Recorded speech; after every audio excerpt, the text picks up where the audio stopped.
Hello everyone. Welcome to Chaos and Order, Art by Susan Holt. That is me.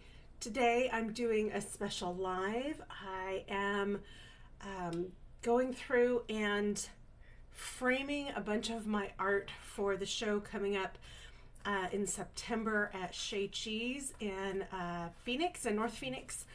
And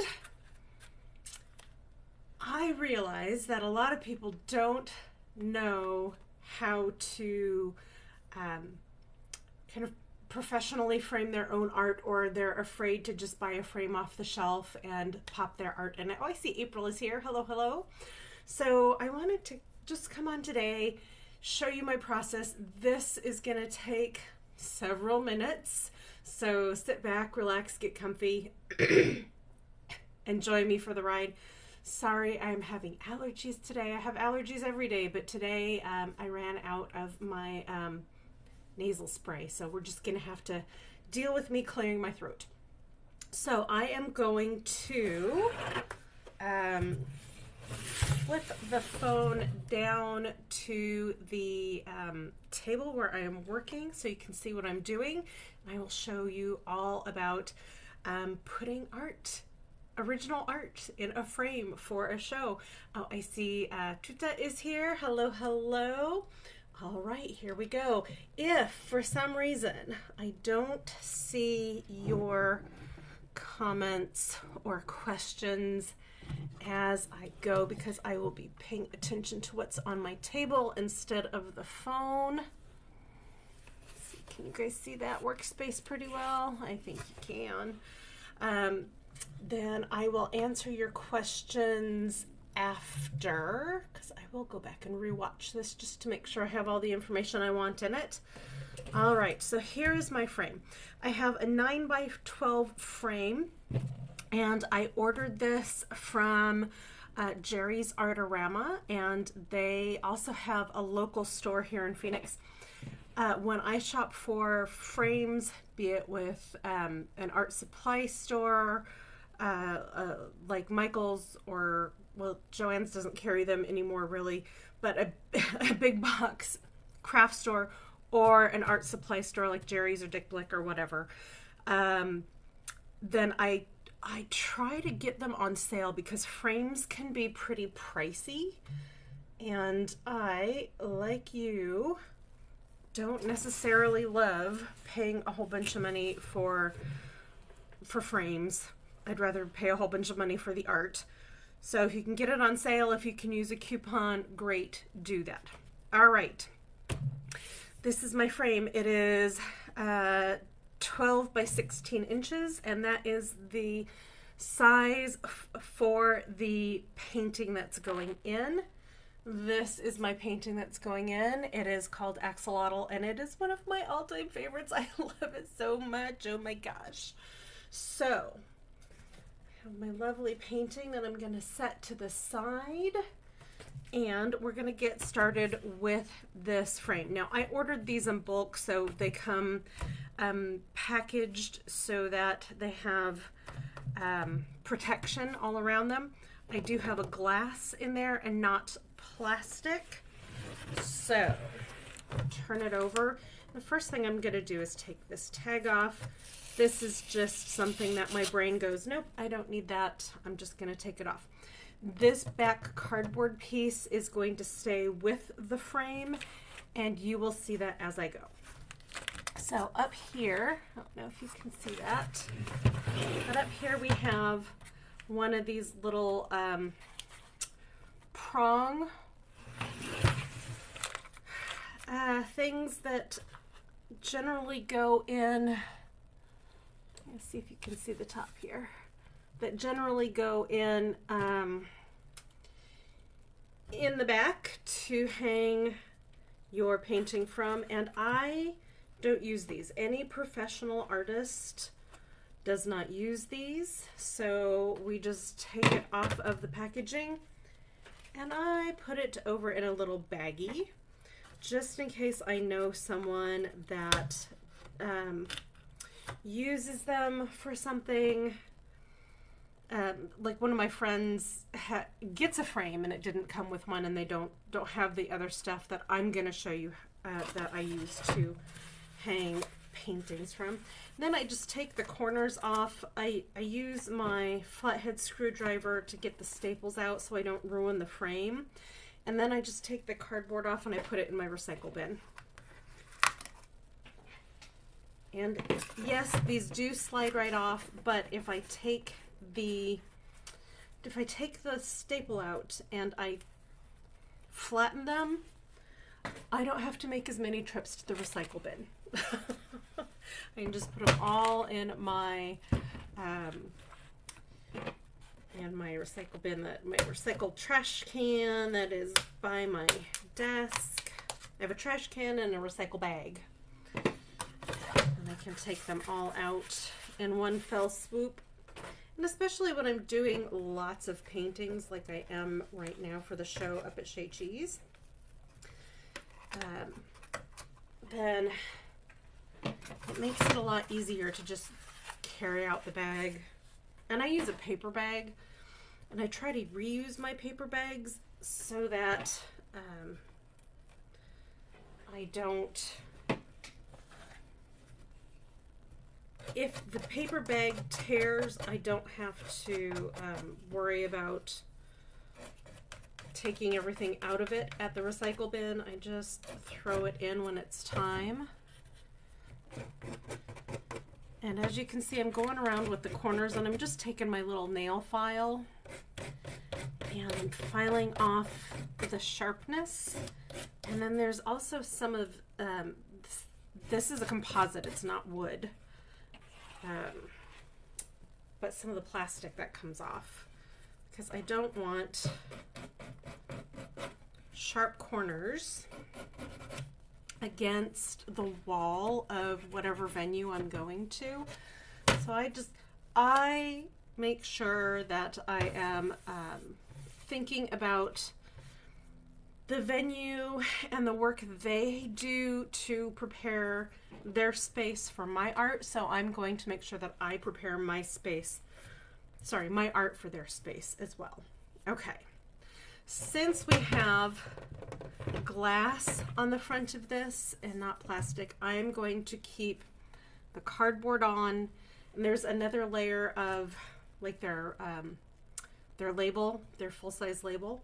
So I'm going to keep that on. I'm not going to do anything with this yet until I get my holes drilled for my hanging wire. And I have my nice long ruler here. So I'm going to go over here to the side. So that's about 18 inches. Now the rule for where to put your hanging wire is anywhere from 1/3 of the length up. So on this size, it's 18 inches. I'm not good at math, so and I've done the math on this before, and the further down you put your hanging wire from the top, say this is the top, the further out from the wall the top of the painting is going to hang.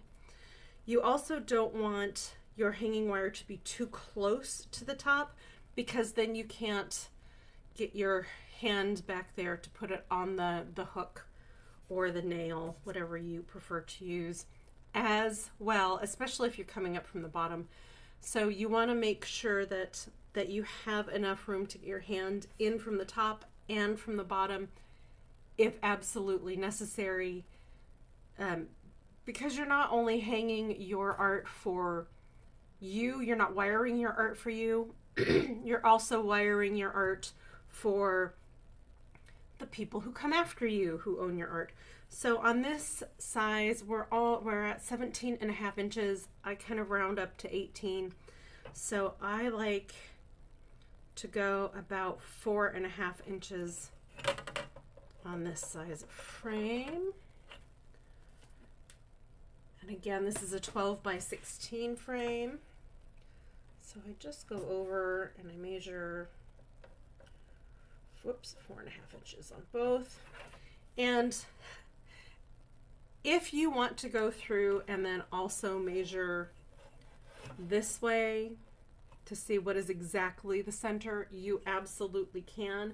I've done enough of these that I'm not going to do that because some of the widths I'm using on these frames are a little bit wider or narrower depending on what size of canvas panel or paper I am going to put in them. Now I have my really super sharp awl. This happens to be a leather awl, but you can use a wood awl as well. And I use this to make a little hole where I want the screw to go. And I do this on wood as well, but this kind of gives me a place for my little tiny drill bit to set in so I can make that hole a pilot hole. Because with wood especially, sometimes you don't know how long that frame has been around, especially if you get it from a thrift store or on super sale. I never want the wood, or in this case the composite, to split, so I drill a pilot hole so that the screw doesn't split anything open.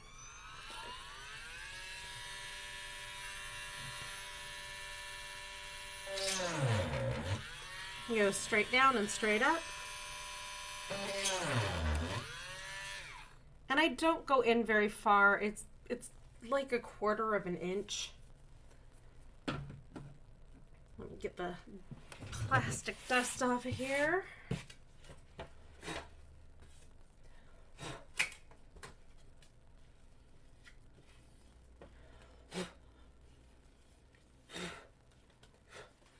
Okay. There we go. So now, missed a spot when I was filing. There we go. All done. Now we're going to take my little, I'm going to take my little flathead screwdriver. Just pop up these little tabs. Glass has gotten on top of a couple of them. Set it to the side. And then here's that little piece of paper I was telling you about. That's just that piece that was on there in the beginning. And that goes in my recycle bin too. Okay.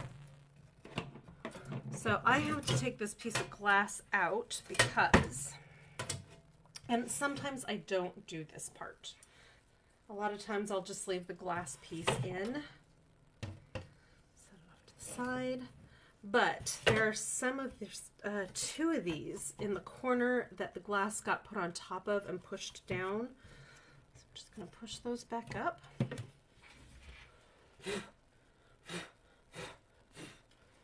Blow out the dust and detritus and little glass shards that are here. And then just going to take a Kleenex with a little bit of water sprayed on it. I'm going to go over the glass. Make sure I get the dirt off. And I would do this in the frame if I didn't have to take the glass off. And then once the glass is back in and everything is framed up, I will make sure that I clean the front of the glass after everything is in it. And when you clean your art, when it's in the frame, you spray the cloth, not the glass itself. You don't want that moisture getting into the frame and onto the art.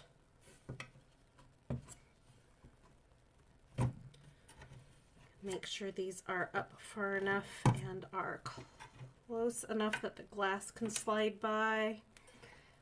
I really hate to force glass because it is breakable.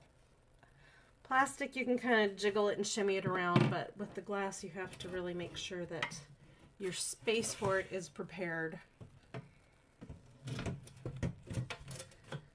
And the glass they have in this kind of frame is pretty tight to the sides, which is good. All right, there we go. Pops right in. So we have our glass back in our frame. Every now and again I keep catching some of this composite material.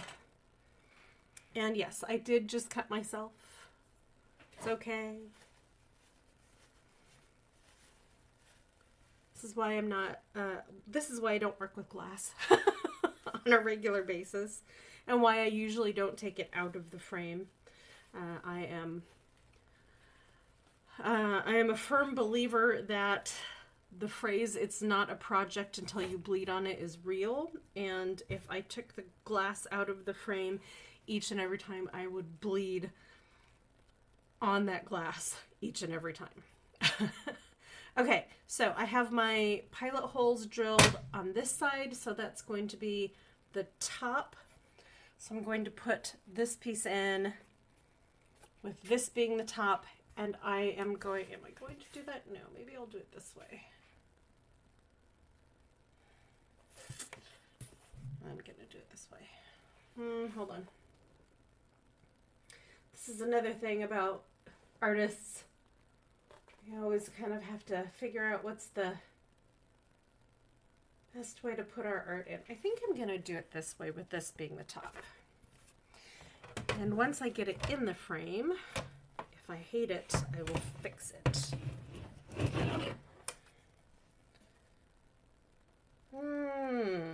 Yeah, I think that's going to switch.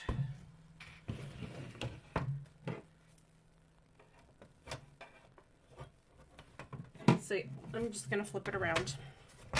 There we go. Yep, I like that better. There we go. Okay, so that goes there. And then this panel, cardboard panel, goes back on top. And the cardboard panels that come with these frames are acid-free. So this is not your normal cardboard panel. This is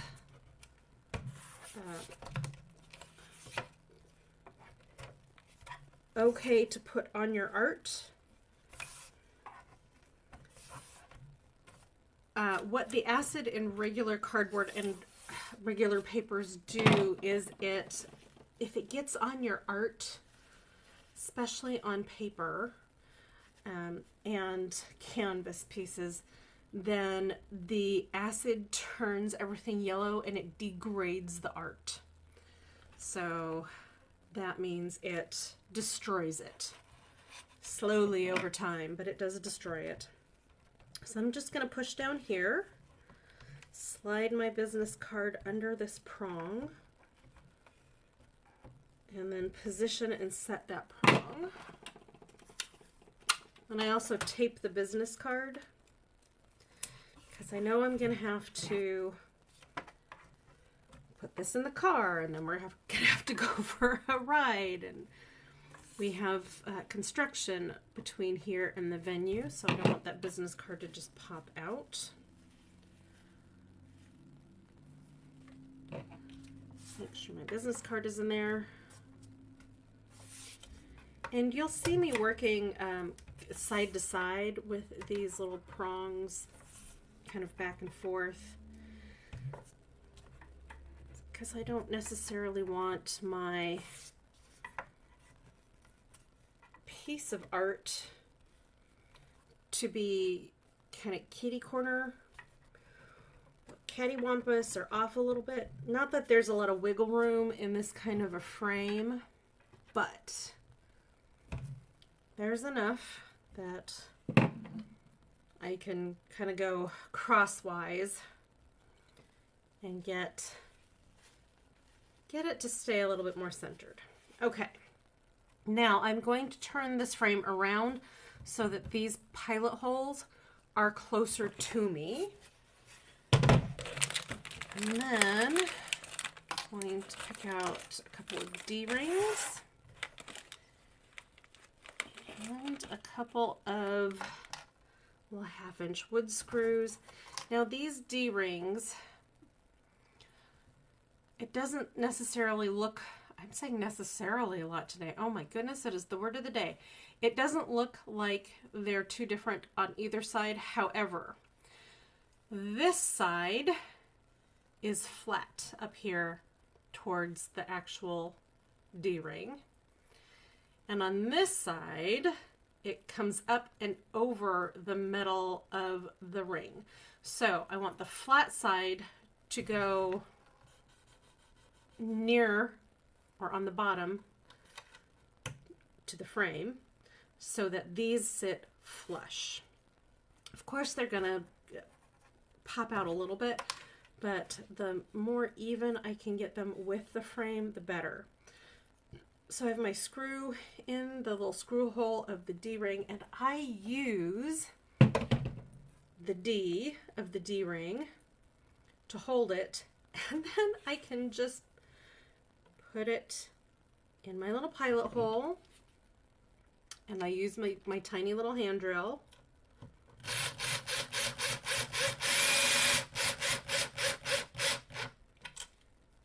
And I crank it down to where I want it. Easy peasy mac and cheesy. And I love this little drill. It's actually part of a Dremel set and that they don't make anymore. And I tell you what, it is the bee's knees.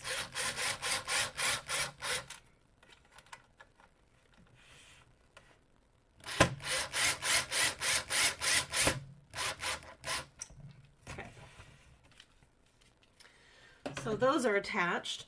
And did you see how easy that was with the pilot holes already in there? Super easy, super quick. So far I have used for tools my flathead screwdriver. I do have pliers here. If one of the staples doesn't come out when I'm taking out the cardboard, I just reach over and pull it out. My handy dandy awl, my little drill, and my little electric screwdriver. So that's everything I've used so far. And I'm also going to use my wire cutters, and that's coming up next. Get all this out of the way.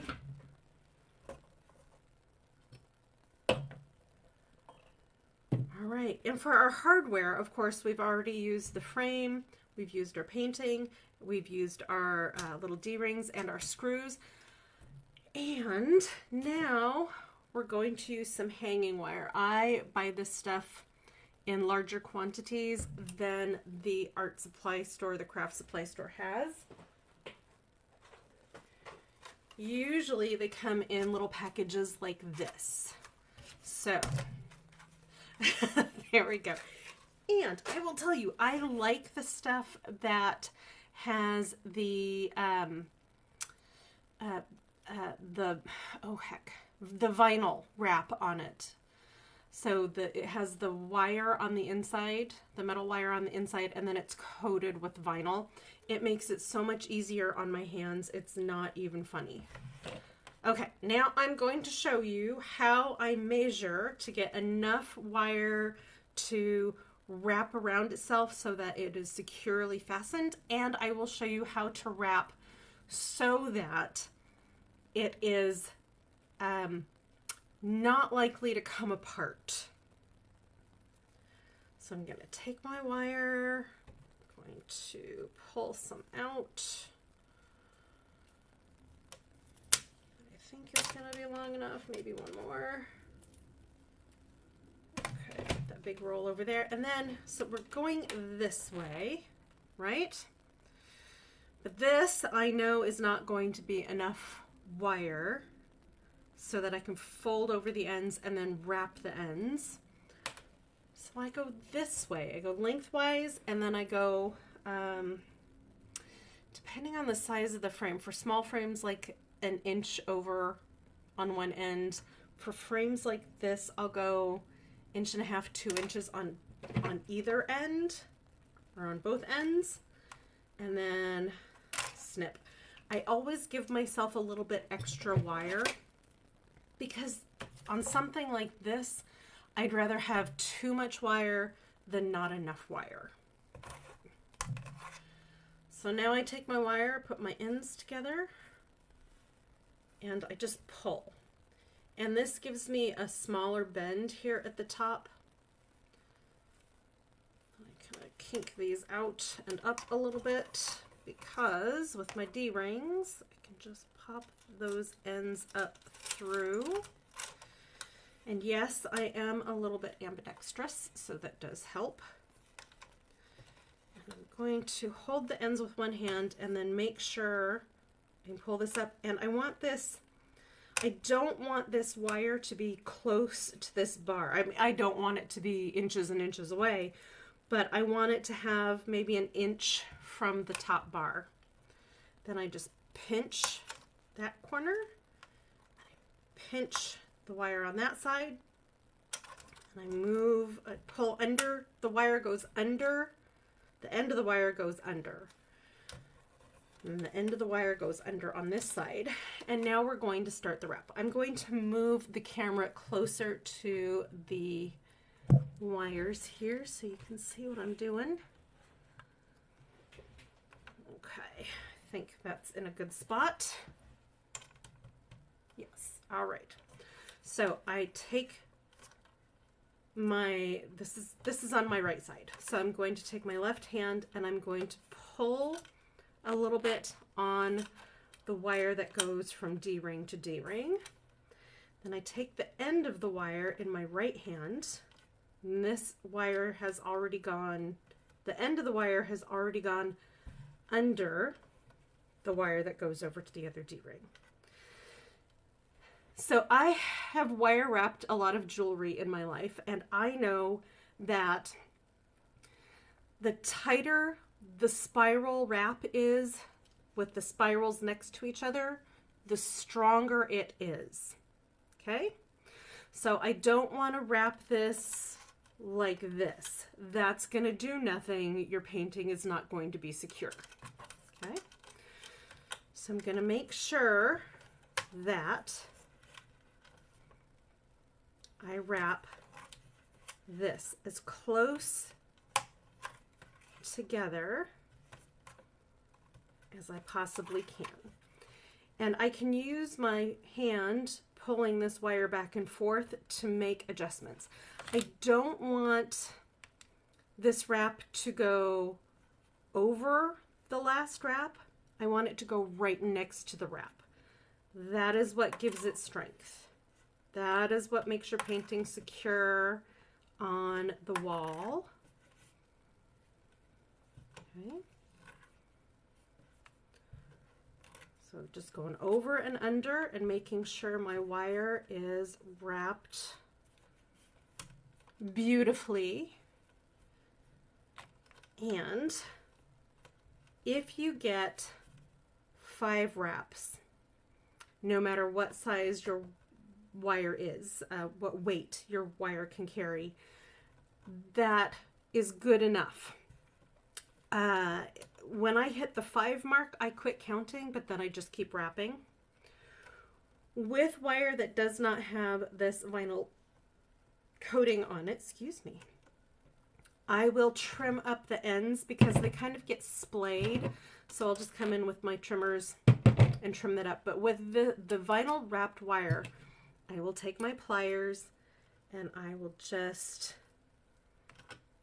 I don't crimp it, but I do bend the last little bit of wire down with them because my fingers aren't strong enough, especially with this heavier weight and gauge wire, so that there's not a sharp point sticking out. And I don't trim the extra vinyl. I don't know if you can see that, but here's where the wire stops and here's where the vinyl stops. So I just leave that little extra bit of vinyl on there because it is softer to the touch. Because if you're back there and you're kind of moving your hand around and you come up against some sharp wire, it can be a bit of a surprise sometimes. Okay, and then we're going to do the exact same thing on the other side. Let me see if you can see that. There we go. So this is the wire going back to the other D-ring. This is now my left hand. This is my right hand. If you need to turn the frame around because you are not as ambidextrous as I am for this process, you absolutely can do that. So we're going to do the same thing. We're going to hold the wire that goes from D-ring to D-ring in our other hand. So this is my right hand. Then we're going to wrap the wire with our other hand, which is my left hand. We just do the same thing on this side as we did on the other side. My wraps on the left side are usually not as pretty or as even as the ones on the right side, but I've been working on it.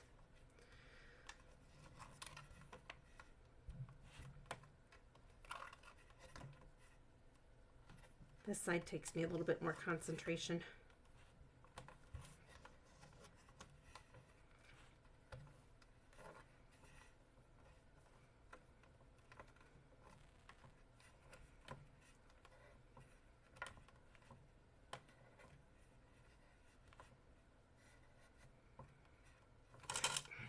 Take my pliers,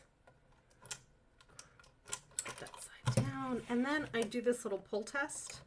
I just tug with my two fingers, tug, tug, tug, because I want to make sure that I have everything buttoned up and tight enough to hold that, and that is it. That is a framed painting. Here we go. Oops.